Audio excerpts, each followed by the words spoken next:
Jayashree. How are you doing today? Hi, Sunora. Good. How are you? I'm good. And guess who we have today? We have somebody from my city, Delhi, and I'm very excited to have Gurvinder here. Sat Sri Akal, Gurvinder, kida? हाँ सत श्री अकाल जी वाहिगुरु जी का खालसा वाहिगुरु जी की फतेह thanks for having me here सिनोरा hi जय Shri Hello, Sat Sri Akal, Gurvinder. Very happy to have you on our show today.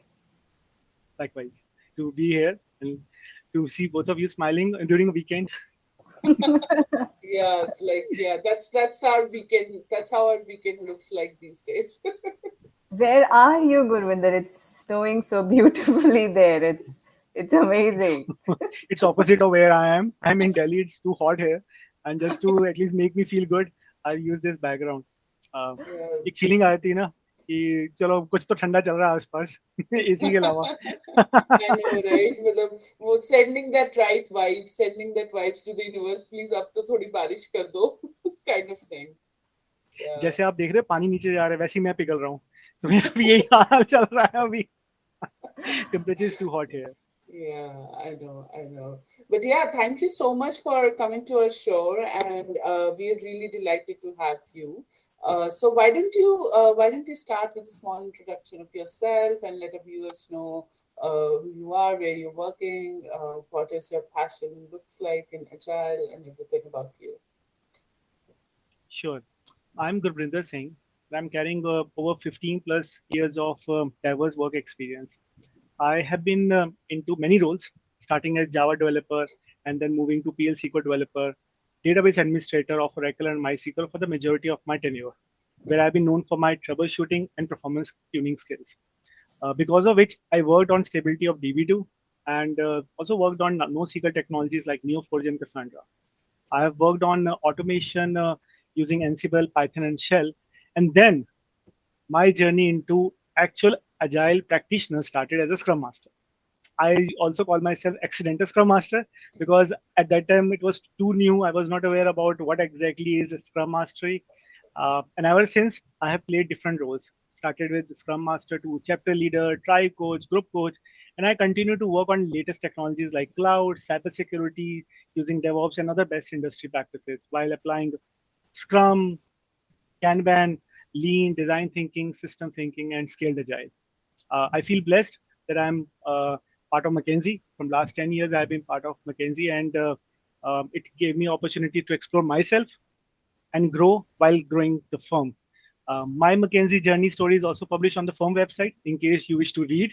Uh, Apart from work, I'm involved in social charity work in different areas, both on personal front and from the firm. Last year, I also won Changemaker Award for my contribution to the community and bringing inclusivity.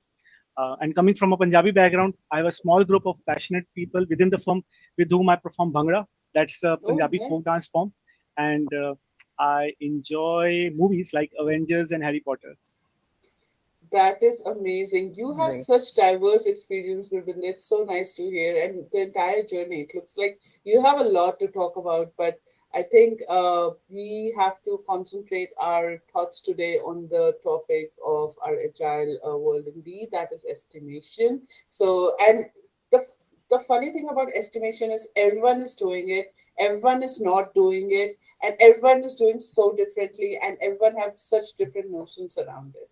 So it's one of those topics when I so it was funny when I connected with you and we talked about this, and this looked like a very basic topic, like estimation. Everyone's talking about it or something, and then we realized, okay, this is the most misunderstood topic as well. Like however much we talk about it, it's never enough. Like everyone has a very different view around it.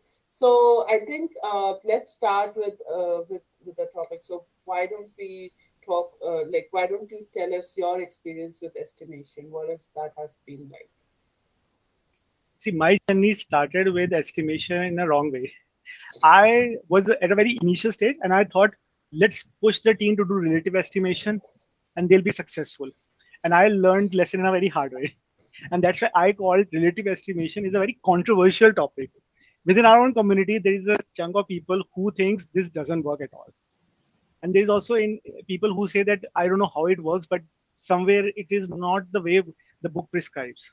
and very less people I have seen who really feels, oh, really it works and how it works. And I feel myself very lucky that I have come to the third stage somehow, uh, within a very hard way.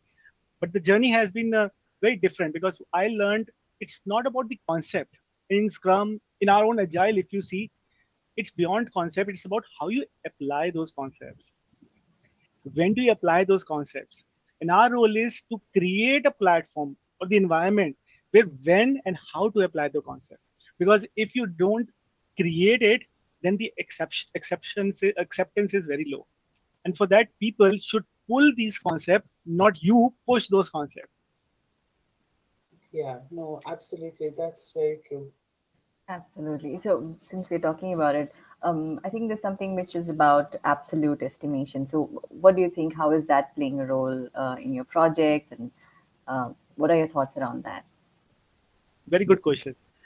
My journey started with absolute estimation. Someone in the team challenged me that, okay, we are doing relative estimation, but I need to present some prediction when we are delivering. So let's do hours to get to this data and deliver it. So this way I'm supporting relative estimation, but in practical, this doesn't work. So tell me somehow that either we start relative estimation where we put one story point as 4 hours, three as 8 hours, and that is the discussion which made me think actually that, oh, is it same? And that is what I think the whole conversation is, that absolute estimation never works. If you see people coming from traditional project management, that was a time when people used to do estimation that how many man hours will be done to complete a project. And who used to do it? Someone who is very senior, who is not going to perform it.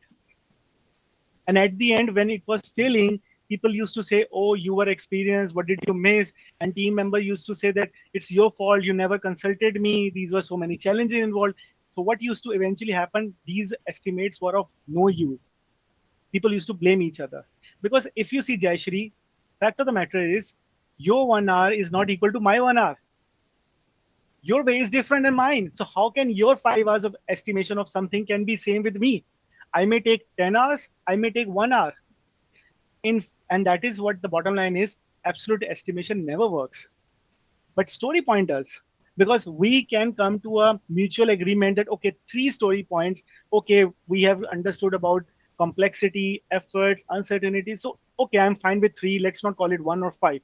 That's fine. And that is where we are more in a mode of let's do it than to spend time about how much time is taken. Absolutely. I think one of the biggest challenges that most of the projects face is estimation, where people overcommit without really, thinking through, and when it falls apart, there's all kind of blame game that happens. So I think that's some great points there, Gurvinder. So why don't we talk about this? Why do we need relative estimation, or any uh, thoughts that you want to provide around how do we move towards relative estimation? Because it's like a lot of people do not even understand the Fibonacci series or the story pointing. How do they connect with that? So how do you make that connection? Yeah. Before that, I'll take one step back. That as I shared story with Jayashri, another incident which happened, one of the product owner, she came to me asking for some release planning. She said that these are the requirements I have received. Now leadership is asking me when can I deliver, and that release, as you know, maybe with a couple of months, maybe when say just take example, Diwali is about to happen, and we want to make it as a deadline that before that we need to deliver. So in this case, there are requirements of different sizes. How do I then bring that foresightness or predictability that when this will be delivered? So all of these things started making me think that how can Agile can bring that predictability to this level that at least we are confident what we're delivering, when we are delivering, and how we are delivering. And there is also a beautiful side of Agile, that Agile talks about things will change. So this may also change, but what it does beautifully is it allows you to know more about where we are moving. And when I started researching more, I learned we actually do relative estimation everywhere. And that is what I was sharing with Sinora, that if you see, our basic instinct is not to do absolute estimation in our personal life. But when we are professionally working, we tend to do absolute estimation. And I'll give example. One example is around T20. So coming from in India, cricket is God. It's a religion for us. We follow it, and everybody is expected to follow cricket, enjoy cricket, and even I have played cricket. I enjoy cricket even now. So in cricket, if you take an example of T20, and in T20, after 10 overs, you will see that how much has been the score of the team. Say 100 runs. And then they start predicting that if the run rate like this, that which is 10 runs per over, continues, then after 20 overs, the team will have 200 runs. If you see the prediction, they also say that in case run rate goes down to 8 runs per over, it will be 180. And if it goes up, it increases by 12 runs, so it will go to 220 runs. What it does, it helps you to see that at this pace, the way we are delivering or we are scoring runs, are we on right track? If not, then we may need to go up and down. And yet, this is also not absolute, because there are so many variable components attached. After next 10 overs, bowlers will be different. We may lose wickets, or the score which we wanted to create in this pitch is low. We need to pick the pace, so which will be 115 runs per over. But who can help you here is this predictability. This is where this prediction, relative estimation, helps you to know that, okay, it helps you to know that between 180 to 220 is the score where I'll go. From where that you don't even know whether you'll stay at 150 or 300. And that's the beauty, that this velocity, so this which I call, which we all know is velocity, that every sprint, what is the velocity? In this case, 10 runs per over is the velocity which they are creating score, is helping you. And there's relative estimation being you in T20, right? Yeah, that's a So wonderful analogy to explain a relative estimation. Absolutely. Yeah, and I think it's great thought that you put here, Gurvinder, in terms of how we are always relative estimating when we are doing things in our personal life. We are always taking an approximation. We are never like, this is going to be a deadline of 2 hours and we'll get it done or something. We'll always say, oh, half a day, maybe I'll take like maybe in the morning or maybe in the evening, something like that. We never say 2 hours, 5 hours, 3 hours, stuff like that. So, and then when we move into our workspace, like you said, there's so many factors, so many variables to a work that we do, and so many. There could be a vacation. There could be somebody going suddenly on a leave or fall sick. How would you manage those things then? Would you just get stuck with your numbers that you put there, or would you come up with a with the relativity of it and ask the team that how can, as a team, typically in agile space we say as a team, let's get together, let's work towards delivering for the team and not like individually delivering, right? So how would we together as a team work? So yeah, that I think I really love that analogy of very good yours. example that you shared, that this is actually why relative estimation works, because relative estimation, it helps you to take decisions. The way you take example of vacation, that is a wonderful example, where you will also see relative estimation is required. So if I from India, I need to travel to Australia or Mexico, how will I plan out my vacation? I need that estimate to understand how many days of time off do I have, what is my Yes. budget do I carry. Okay, and this way, how will I manage to go there? Do I know the local language? These are the aspects which we cover when we do relative estimation with the team, because it's Yes. not about the technique, it's about the underlying conversation, which talks about efforts, complexity, uncertainty, dependencies, collaboration, technology skilling, cross-functional team, how much we know. And that is the beauty, that it helps you taking the decisions, and it also helps you to also set the goal. Because when you set a goal that I need to go somewhere, which is about when you are planning to deliver an item, relative estimation helps you to know what is to maintain that focus, to maximize the results. That with this estimate, I found a velocity which helps me to know whether I will be able to reach. And in this, what I like about it, which I always ask teams when they start early. So usually I don't introduce relative estimation at the start of the project because there's so many concepts which you need to start that you need to hold things to wait. I try to make them start with the gut feeling, let them plan out on their own, let them fail. Because Scrum talks about fail fast, fail small, and learn quickly. So I try to make them fail fast, fail small. So within 2, 3 sprints, they start failing about what they were foreseeing when they started, forecasting about the planning work. And when we are at the sprint review, what we delivered. Then we started discussing about what are the variable components, what is not working well, and how do we then start making part of our DNA. So after 2, 3 retrospective, teams start feeling that, oh my God, we are always losing on the gut feeling. This is not working out for us. What should we do? Gurvinder, tell us some technique. Let's bring something which can help us out. Then is the moment when you say, I think of relative estimation. Do you want to try?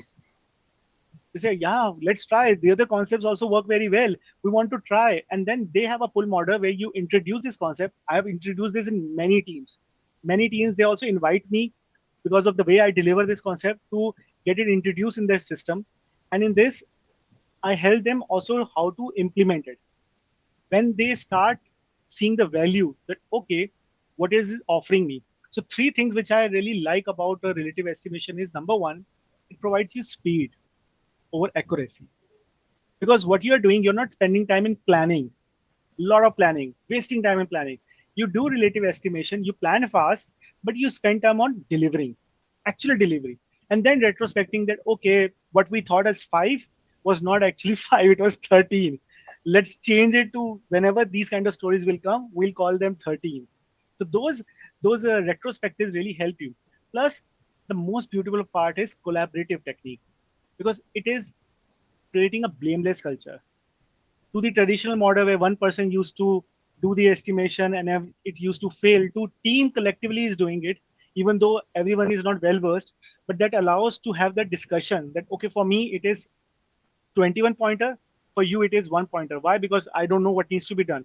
And then let's pair up because I also want to learn it, and let's together have something around 8.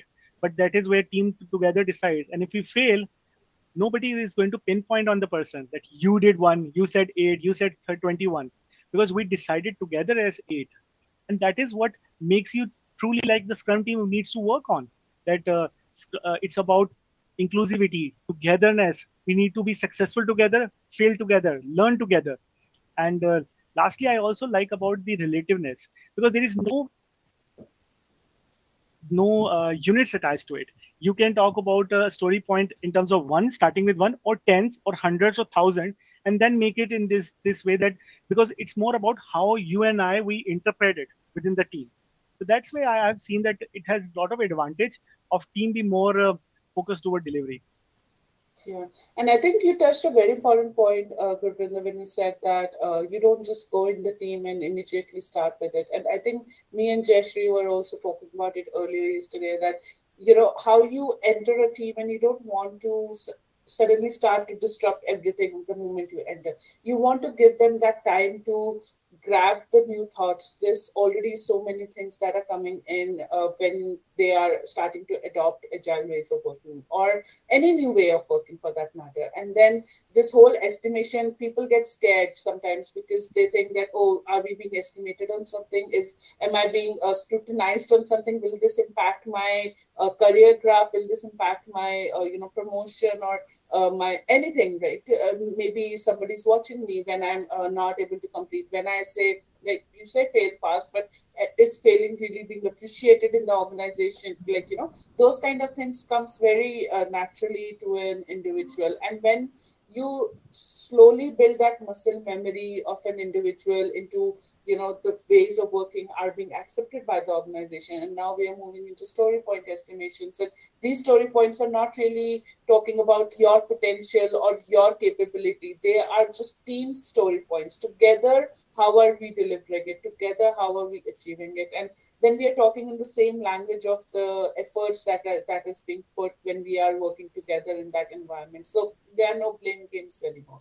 We are 5 means same to everyone right now. And also those conversations where somebody's saying one, other is saying 13, brings so much of good content on the table that sometimes even product owners are like, oh really, I didn't think about it that way.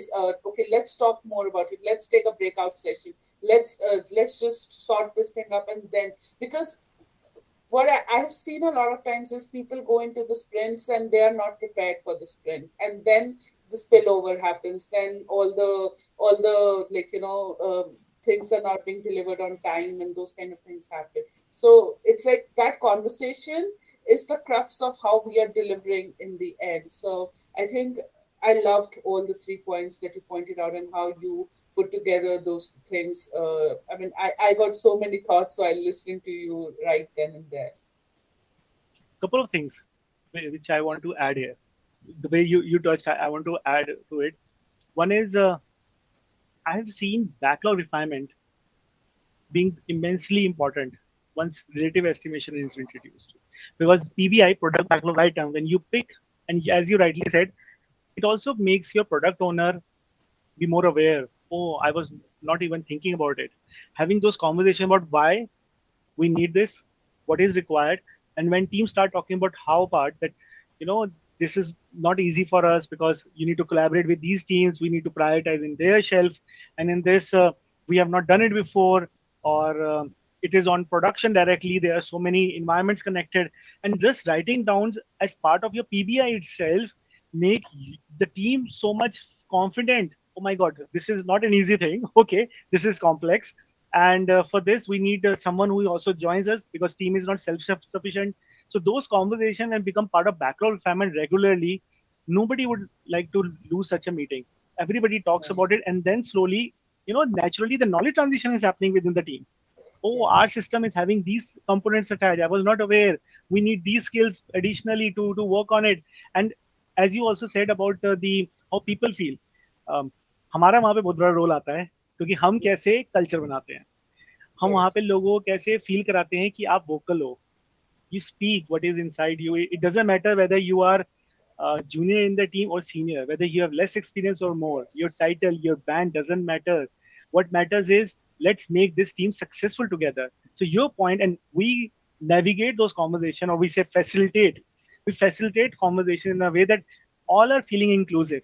And when they feel really good, then you see those estimates become also part of their estimate कि हमें करना है यार, ये तो बहुत बढ़िया चीज है, या 13 है कोई बात नहीं, डिफिकल्ट है, it is 1 then also easy, कोई प्रॉब्लम नहीं है, then they don't even feel that who is doing what, then they start also working on XP के प्रैक्टिस, जैसे हो गए पेयरिंग करेंगे, आज मेरे को सीखना है, कल आप सीखो मेरे से, रिवर्स शेडोइंग होगी। तो आप देख रहे हो कैसे रिलेटिव एस्टिमेशन के through you start doing lot more things in that conversation itself, which becomes so easily, because relative estimation is not about कि आज decide करना है यार push करो, no, don't do it.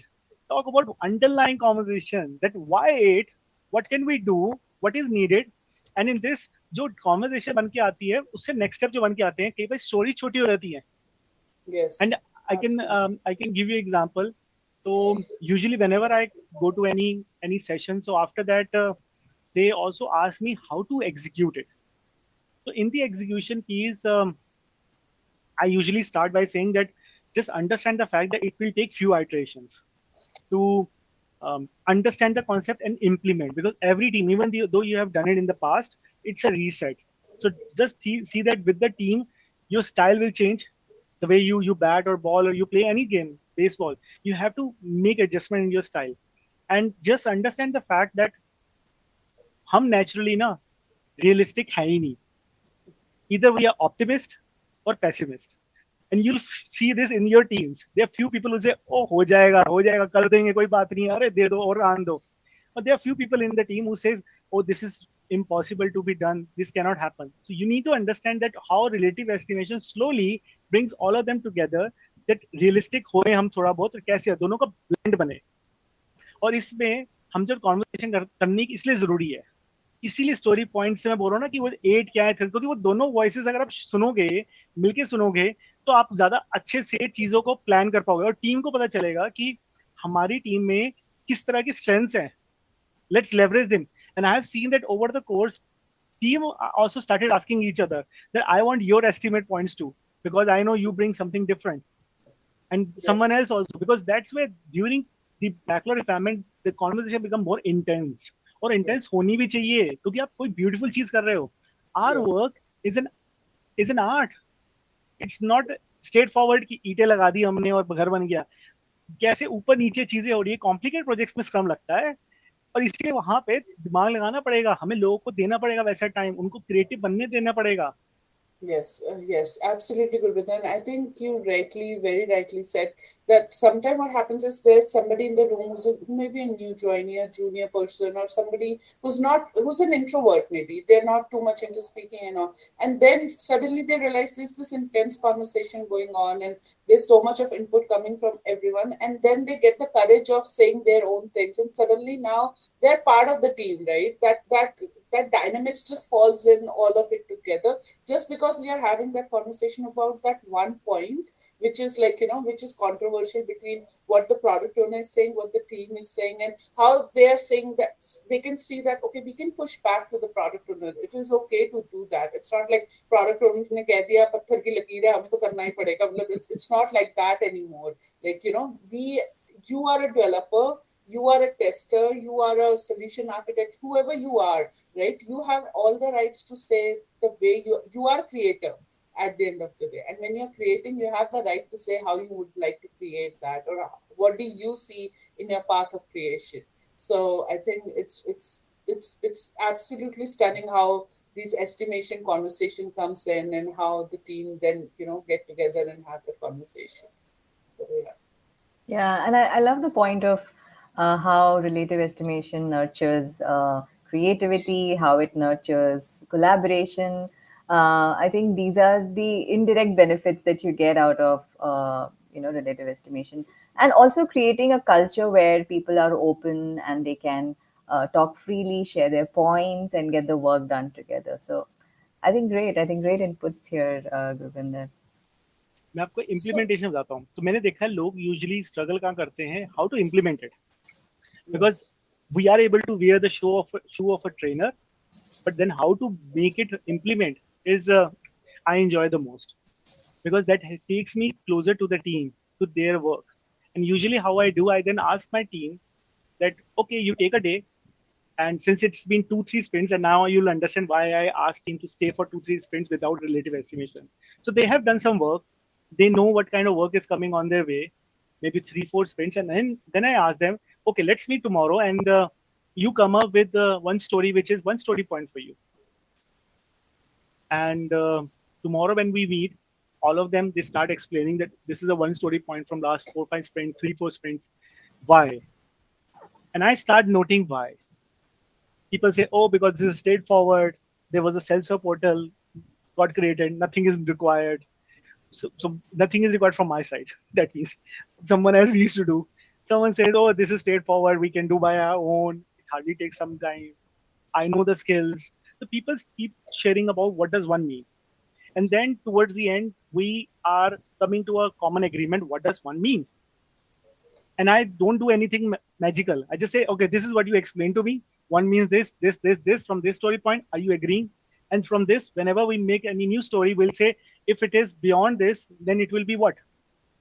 Then they start telling me, oh, if it beyond this part, when it means 3, if it is more than 5, if I'm talking about planning poker, if it is more than maybe 8, 13, 20, and my role is just to have this conversation going through them and making them agree together, and then also making them understand that it will take few sprints more to have that alignment too, because everyone is coming from different skill set. But there is also another challenge.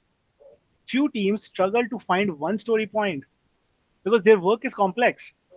yes, So in that case, you have to understand, and I've been to such teams where they were saying, Gurbinder, we don't have one story point work. Our work cannot be one story point. Then I say, okay, what can it be? They say we start with 3 or 5. And I say, okay, then you bring 5 to me tomorrow. And then they bring 5 and we discuss about 5. And then towards the end, I say, if something is lighter than this, it will be 1 or 3. Do you agree? And say, yeah. And what does that mean? So they, if this is like this, then 1, I think, is this like 3. But if it is beyond then 8, then 13. So you understand that it's important to not only teach them the concept, but also coach them that how to use in their yes, day-to-day work. and Yes. then make it part of their backlog refinement or in their conversation. They will come to you in next few iteration when the backlog refinement is going on. Like, Gurvinder, we are confused whether it should be 8 or 13. And then you again have to build confidence that where do you see it and why do you see it? It's fine. Let's make it 13 if you feel so. Let's not be so pushy about making it less or making it more. What Yes. do you want to say? Because that's the maturity. Team maturity increases, and then they'll be more confident. Yes, no, definitely. And I think that brings a lot of great conversations around how are we viewing each other. Like, it's not like one person can have 13 and others are having one, and that doesn't mean that, that person is not working in the team. There's also talks about capacity. Are we doing the right capacity planning in that case? Like, one person is 20%, maybe the other is 80%. And how are we distributing work between them, right? So, that is another conversation that can happen all around. And it's easy to maintain your capacity when you have such estimations around you, the relative one, to be able to understand what does this person's capacity look like and the amount of work that that person can take, and we are not overburdening them with all the like they may just end up walking out of the room with 5 stories, but actually their capacity only allows them to do one story. So are we rightly giving them that story or not? So, Gurvinder, I think my next question would be how what are some of your tips that you would want to effectively use to apply relative estimation, or what are some of the best practices that you think are there to do relative estimation for the teams? Let team fail. The number one thing is let team fail. Don't save them. Create their psychological environment where they are failing. It's okay, but use it in retrospective.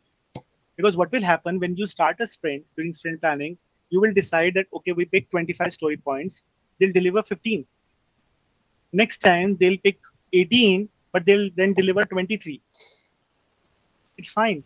Keep doing it. But over the course, you'll see that they are able to see the velocity. Okay, it's around 23, which we are seeing.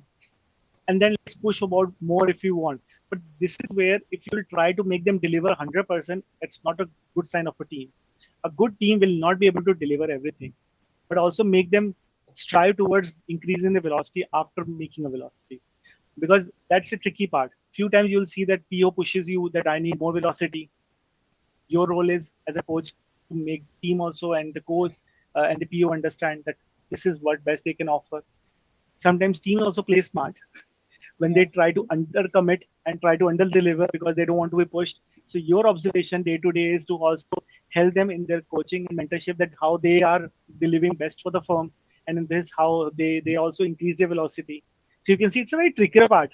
Relative estimation लगाना भी मुश्किल है और लगा के दोनों side को balance बनाना भी मुश्किल है और हमारा वहीं पे Right. रोल आता है when we say we are observers we observe these patterns कि what is in the air what is unsaid in the air and how we can then match those and मेरी tip ये रहेगी कि जब relative estimation होती है तो first make sure that when they are discussing about different story points, don't go for a higher story points. तो मैं प्लानिंग मतलब ठीक है मैंने बड़े सारे अलग टाइप के मैंने यूज करे हैं जो मैं कई लोगों को बोलता भी हूँ चाहे वो न्यूमेरिक साइजिंग हो जाए टी शर्ट साइजिंग हो जाए प्लानिंग पोकर फिबोनाची की बकेट सिस्टम का डॉट वोटिंग अब मैंने देखा है कि जो प्लानिंग पोकर है वो मेरे को बहुत ज्यादा मैंने देखा है कि टूल्स Yeah. के साथ भी है क्योंकि हमें टूल्स भी देखने पड़ते हैं we are in a virtual world and this online world how your tools are supporting it's very important because otherwise लोग सस्टेन नहीं करेंगे उसके साथ हमें उनको अडॉप्ट कराना है तो मैं नॉर्मली Yes. मैं वैसे ही करता हूँ और I try to use fun related ways तो मेरा टिप ये रहेगा कि आप कैसे रिलेटिव एस्टिमेशन को फन रखोगे otherwise it become boring monotonous क्या करना पड़ता है तो मैं आपको एक ऐसा टिप दूं मैं जो मैं कई टीम में करता हूँ कि मैं बोलता हूँ कि let's start with our fingers because with this when we are doing fingers we are online we have to be on video so मैं कहीं ना कहीं अपने आप इनहेरिटली सबको वीडियो में लेके आ रहा हूँ ठीक है कोई कई लोग चैट पे भी कर देते हैं एक साथ करना है कई टूल्स के थ्रू भी कर लेते हैं वहां भी होता है तो when you do using hand so I just say that if you use one finger that means 1 3 5 8 13 and beyond 13 if there is a story then say this that we हम तो कर नहीं सकते she really laughs a lot. That say, oh wow, this is cool. Because what it says in a serious front, let's slice the story. make it smaller. Because when it's a smaller story, you'll be able to complete it within 1 or 2 sprints maximum. Or what is our role? To help our team deliver to make them go towards this path. क्योंकि हमें पता है उनको struggle होएगा. तो अगर वो छोटे स्टोरी पॉइंट्स में रहेंगे तो वो ज्यादा अच्छे से कॉन्फिडेंट होंगे. शुरुआत में तो उनको डिफिकल्ट होगा. If you make them work on a story 40, वो कैसे करेंगे? वो तो कई स्प्रिंट में जाते रहेंगे. मैंने वो भी करके देखा हुआ है. फिर रेट्रो करते हैं, फिर डिसाइड करते हैं कि इतनी कॉम्प्लिकेटेड स्टोरी थी, ये तो एपिक था, लेट्स स्लाइस इट, आगे से हमें थोड़ी स्टोरी छोटी करनी है. तो I have gone through those journey. My suggestion would be make it smaller, don't go beyond 4 5 story points, and beyond it make it part of the team or product owner to make it smaller. और वो difficult होता है उनके लिए. कई बार stories बहुत difficult होती है कि यार इतनी बड़ी स्टोरी को छोटा कैसे करना है, ये तो बहुत Yes. डिफिकल्ट है. And then you have to help them. मैं एक और सेशन लेता हूँ, how to write good user stories. तो जहाँ पे मैं यही एम्फेसाइज करता हूँ, यूजिंग डिफरेंट टेक्निक्स, कि 3C हो गया, इन्वेस्ट हो गया, हम अलग अलग टेक्निक ऐसे यूज करना है जहाँ पे हम अच्छी good quality good user stories बनाए. और वहां पे आपको फिर वर्क करना पड़ता है. And that's why you can see how different concept they are tied up together. They somewhere working in parallel.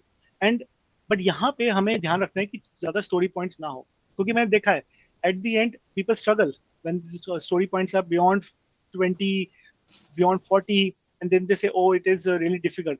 Even the conversations for someone who is saying 1 and one is saying 20, अगर वो 1 and 80 होगा, बहुत ही अलग ही conversation हो जाएगी. तो आप कैसे मैनेज करते हो? फैसिलिटेट करनी है तो आप उसको जितना ऐसे मिनिमाइज करके चलोगे, आप टीम को जल्दी आगे लेके जाओगे. You will be able to make a performing team quickly. You will be able to make it a successful team. Yeah. Correct. Yeah. I think one probably the last question that I have from you, and I wanted to understand, is that how are these different techniques and facilitation helping the organization, your team? Do you want to throw some light there? Delivery तो हर जगह फायदा देती है. कोई भी organisation खुश होएगी delivery हुए और डिलीवर फास्ट. और यहाँ पे आई वुड आल्सो से हमारी our firm is really attracting towards good talent, and I would also like to encourage people to join us. I'm from McKinsey, and you can see different openings across the globe. McKinsey.com/td, mckinsey.com/td, where TD stands for technology and digital. And you will also find my story on the firm website, as I shared about my introduction during the start. And you will see that there are different opportunities across cloud native engineering, cyber security, design, agile, and product management, IT services. So definitely you'll find those roles. Do apply. Uh, you will find across the globe how we are making diverse teams. We have been working on it. It has been super helpful. And coming to your point again, that uh, every firms get benefit about such good concepts when they start applying from the team. It also goes up the ladder too. That when you start more predictability in the system, you're seeing more quicker results. You're more confident with the results, how it is going. Teams are confident. It's a good culture, because when you see you're delivering, teams feel more motivated. They are more confident that okay, things are going in our control. And to be honest, things don't stay in our control. Yeah. True agility means that things are changing. Technology, you can see it's changing rapidly. Strategies are changing, and with the market, how the way market is emerging, you have to keep changing. And in this, our concepts from Scrum, Agile, other frameworks, ideologies, they are super helpful to keep experimenting. So that stint of experimenting is the key that really helps in making these teams successful. Thank you so much, Gurvinder. That was great discussion around estimation and how it can not only impact the individual but teams and organization. Yeah, thank you so much, Gurbrinder. I think this has been really informative session for everyone, and I think we can go on and on about relative estimation. It's never enough how much we can talk about it, and it's never enough how much we can express our like the importance of relative estimation and this whole huge move from absolute to relative estimation, which is one of the things that we really advocate in Agile as well, to move into this direction of estimating versus and predictability and visibility as well, like through this. So yeah, thank you so much, Gurvinder. It's pleasure having you here. And if our listeners are wanting to connect with you, I think is there a forum where you are readily available? Yeah, yeah, they can connect with me on LinkedIn.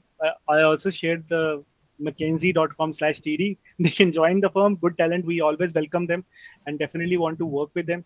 And this, towards the end, I would also like to thank you for inviting me here. Looking at your passion, I'm feeling very good that in our community, people like you are around who are looking for good concepts, who are looking to make everyone successful because that's how good communities stay stronger.